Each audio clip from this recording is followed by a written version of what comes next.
A farmer wants to fence his circular poultry farm with barbed wire whose radius is 420 meter.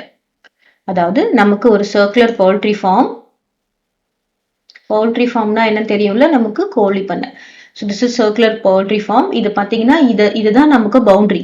இந்த boundary என்ன பண்றாங்க, இதுதான் நமக்கு வயர்ல அப்படியே கட்டுறாங்க, சர்க்குலரா கட்டுறாங்க. சரியா? இந்த பவுல்ட்ரி ஃபார்மோட ரேடியஸ் என்ன அப்படின்னு பார்த்தோம்னா, what is the radius of this poultry farm பார்த்தீங்கன்னா 420 metre. So this is radius of the circular poultry farm. Radius is equal to 420 meter. The cost of fencing is rupees 12 per meter. அதாவது பாத்தீங்கன்னா இப்போ ஒரு metre இங்க இருந்து ஒரு மீட்டருக்கு இது ஒரு மீட்டர்னா இதுக்கு எவ்வளவு ருபீஸ்னு பாத்தீங்கன்னா 12 rupees. அப்போ டோட்டல் லென்த் வயரோட நம்ம ருபீஸ் கண்டுபிடிக்கணும். He has 30,000 with him.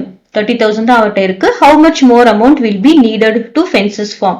இப்போ நம்ம என்ன கண்டுபிடிக்கணும்னா, லென்த் ஆஃப் த வயர் கண்டுபிடிக்கிறதுக்கு நம்ம என்ன பண்ணணும், barbed wire இருக்குல்ல, so length of the wire is equal to what? Circumference. Length of the wire எவ்வளவு வயர்னா, ஏன்னா இந்த வயர் தான் இங்க கட்டுறாங்க. Length of the wire is equal to circumference of circle. Circumference of circle. So circumference என்னன்னு பாத்தீங்கன்னா 2 pi r. இங்க நம்ம pi 22/7 எடுத்துக்க சொல்றாங்க. r வந்து என்னது 420 metre. So that is equal to 1 7 is 7. என்ன வரும் 6 7s are 42. So இப்போ என்ன மல்டிப்ளை பண்ணணும்னு பாத்தீங்க 44 multiplied by 60, right? So 44 multiplied by 6 போட்டுட்டு அப்புறம் 0 பண்ணிக்கலாம். 6 4s are 24, remainder 2, 6 4s are 24, 260, 0. So இது என்ன வரும், இந்த 0 நான் இங்க ஆட் பண்ணிட்டேன், அவ்வளவுதான். 2640 மீட்டர். இப்போ length of the wire வந்து 2640 மீட்டர். இப்போ என்ன சொல்லிருக்காங்கன்னா, ஒரு மீட்டருக்கு 12 rupees. So cost of fencing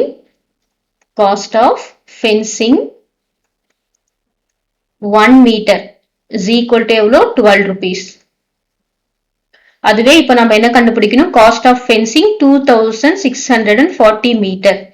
Cost of fencing 2640 meter is equal to 2640 multiplied by 12. இவ்வளோ ருபீஸ் ஆகும். ஸோ நம்ம மல்டிப்ளை பண்ணலாமா, 2640க்கு நம்ம 264 மல்டிப்ளை பண்ணிட்டு அதுக்கப்புறம் ஒரு 0வை ஆட் பண்ணிக்கலாம். 4 2s are 8, 6 2s are 12, 2 remainder 1, 2 2s are 4 plus 1 5. அதுக்கப்புறம் 0 ஆட் பண்ணிட்டு 4 6 2. So 8 6 11 remainder 1 3 3 1 6 8. அப்போ இந்த 0 இந்த 0 இருக்குல்ல, நம்ம இங்க ஆட் பண்ணிக்கணும், அவ்வளவுதான். இந்த லாஸ்டா ஜீரோஸ் இருந்தா நம்ம 0 0ன்னு போட்டுட்டு இருக்காம என்ன பண்ணிடலாம், லாஸ்டா அந்த 0 மட்டும் ஆட் பண்ணிக்கலாம். Rupees. So rupees how much, அவங்களுக்கு டோட்டலா இதை ஃபென்ஸ் பண்ணணும்னா எவ்வளவு வேணும், 31,680 ருபீஸ் வேணும். But he has how many rupees, so அவங்களுக்கு he need how much rupees அப்படின்னு பார்த்தோம்னா, so excess amount, excess amount required is equal to அவங்க 31,000 வேணும், அவங்க கிட்ட எவ்வளவு இருக்கு 30,000 தான் இருக்கு. So what is the excess amount required, 1,160 rupees, 1,168 rupees. So excess amount he needs is equal to how much amount he need, extraவா இன்னும் 1,680 rupees வேணும் அவங்களுக்கு. கிளியரா? So cost 1 meter கண்டுபிடிச்சிட்டு 1 மீட்டர் மொத்தமா எத்தனை மீட்டர்னு கண்டுபிடிச்சிட்டு நம்ம அப்படியே மல்டிப்ளை பண்ணிட்டு போட வேண்டியதுதான்.